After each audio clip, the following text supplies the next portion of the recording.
what about all of the other dynamics processing tools like limiters and clippers and noise gates and expanders and saturation and transient designers and de-essers? Well, once you've grasped compression, all of the other tools are really easy.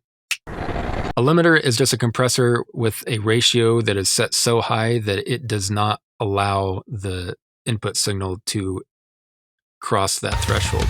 It will pull the volume down an infinite number of decibels if that's what it takes to keep that fucking signal from crossing that threshold. Basically, that's why they call it a limiter, because it's limiting the level. You can't go past a certain volume wherever you set that threshold.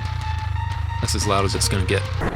A clipper is kind of like a lawnmower. It's just going to fucking hack off anything that gets above the threshold. So you can picture it like, lawnmower blades,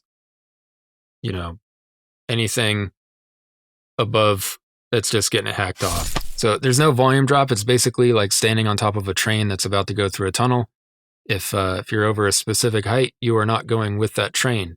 You are stopping at the entrance of that tunnel. It's just getting hacked off, not really like a gate. It's not like it's muting it.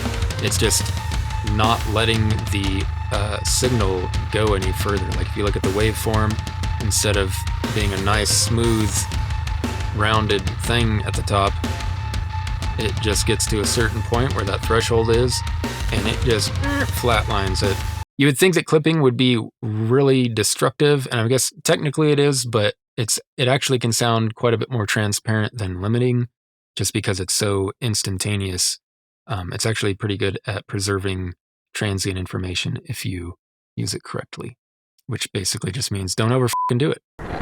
So this is most often used to eliminate background sounds that you don't actually want in a recording. So like cymbal bleed, sometimes that's often gated out of toms. Or like right now, I have a gate on my voice, so you might be able to hear it operating. You hear a little bit of static as I speak, and that is because I have a gate that's filtering out this electronic buzz noise. All that static. That's usually what those are used for.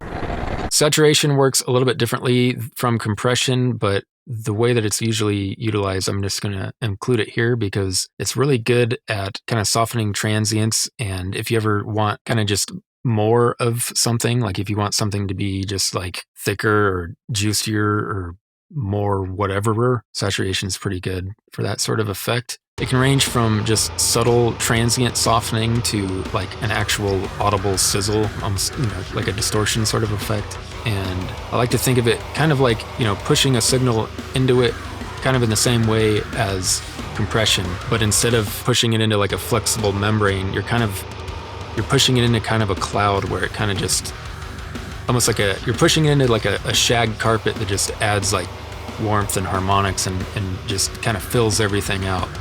And so like there could be times where you just want more of something and you don't really want it louder, you just want it to be more present, and pushing something into some nice saturation can really help with that. It's really good on bass, by the way. If you want to hear the bass, you want it to be a little bit more present, but it's already plenty loud. Saturation can help. I mean, it's kind of true with everything, but don't snooze on saturation on your bass. Okay, so that basically covers the main dynamics processing tools that you're likely to use in a mixing situation. But there are a few other ones that I want to mention just for the sake of being thorough here. Expanders are like compressors in reverse, where anything above the threshold is actually turned up instead of down. That's super rare. I hardly ever use that. There maybe in some like debleeding toms or some kind of more advanced stuff, but hardly ever use expansion at all.